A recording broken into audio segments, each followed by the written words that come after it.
দূর থেকে দেখলে মনে হয় সবুজের এক বিশাল ছাতা মাটির উপর নেমে এসেছে। কাছে গেলেই বোঝা যায় বিশ্বাসের স্তরে স্তরে গড়ে ওঠা এক জীবন্ত ইতিহাস, স্থানীয়দের কাছে যার নাম তেঁতুলতলা। প্রজন্মের পর প্রজন্ম ধরে এই গাছকে ঘিরে ছড়িয়ে আছে নানা গল্প। কেউ বলেন অলৌকিক, কেউ আবার ব্যাখ্যা খোঁজেন বাস্তবতায়। তবে গাছটির সামনে দাঁড়ালে এক ধরনের অদ্ভুত নীরবতা আর অজানা অনুভূতি ঘিরে ধরে, যেন বহু বছরের অজানা কাহিনী নিঃশব্দে ভেসে বেড়াচ্ছে চারপাশে। আমার বয়স মোটামুটি 60 বছর। আমার দাদার বয়স হলো 100-র উপর। আমার দাদা বলে আমার এই গাছ আপনার মনে হয় যে এই দাদা মোটামুটি 500-র উপর বয়স আমার জানা মতো। আর এই গাছের অলৌকিক নাম কাজ হলো আগে আমার মনে হয়ে দিয়েছে এই গাছে উঠে কেউ নামা খেতে পারতো না, সঙ্গে সঙ্গে অসুবিধা হতো। এটাতে দুধ এনে এই গাছ খেলে এই পাতি খানে যাইতে লেগে এই গাছ এই ডাল কাটি তোলে, এই ডাল কাটতে লেগে সঙ্গে উপর যায় আর ঘুরে আসে, এমন অবস্থা ছিল। গ্রামবাসীর ভাষ্য, অতীতে যারা এই তেঁতুল গাছের ডাল কাটতে গিয়েছিলেন তাদের পরিণতি ভালো হয়নি। ডাল কাটার পর তাদের পায়ে পচন ধরে এবং শেষ পর্যন্ত মৃত্যু ঘটে। এমন ঘটনার পুনরাবৃত্তি ধীরে ধীরে জন্ম দিয়েছে গভীর ভীতির। দেশ স্বাধীন হবে, শুক্রবার স্বাধীন হবে, শনিবার অপারেশন হবে গাছে, হরিয়ান গ্রাম অপারেশন হবে বলে এখানে সাইনবোর্ড দিয়ে গেল গাছে। সে সাইনবোর্ডই থাকলো, শুক্রবার দিন দেশ স্বাধীন হয়ে গেল।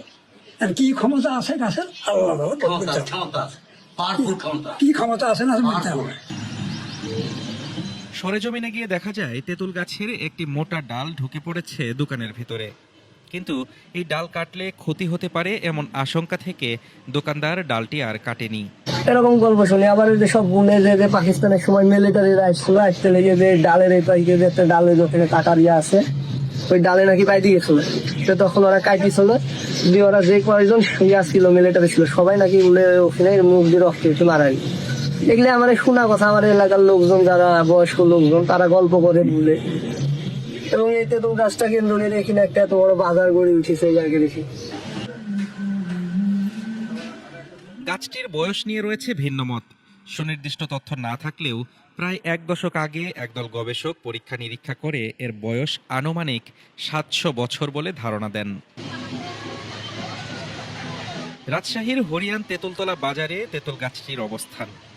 গ্রামবাসী বিশ্বাস করেন এই গাছে এখনো জিন বসবাস করে, তবে গাছ না কাটলে তারা মানুষের কোনো ক্ষতি করে না। তবে বর্তমানে এই তেঁতুল গাছে তেঁতুল একেবারে ধরে না বললেই চলে। তেঁতুলতলার এই গাছকে ঘিরে যে গল্পগুলো প্রচলিত তার সত্যতা যাচাই করা হয়তো কঠিন, তবে অস্বীকার করার উপায় নেই এই গাছটি দহপাড়া গ্রামের মানুষের বিশ্বাস, ভয় ও সংস্কৃতির গভীরে প্রথিত হয়ে আছে।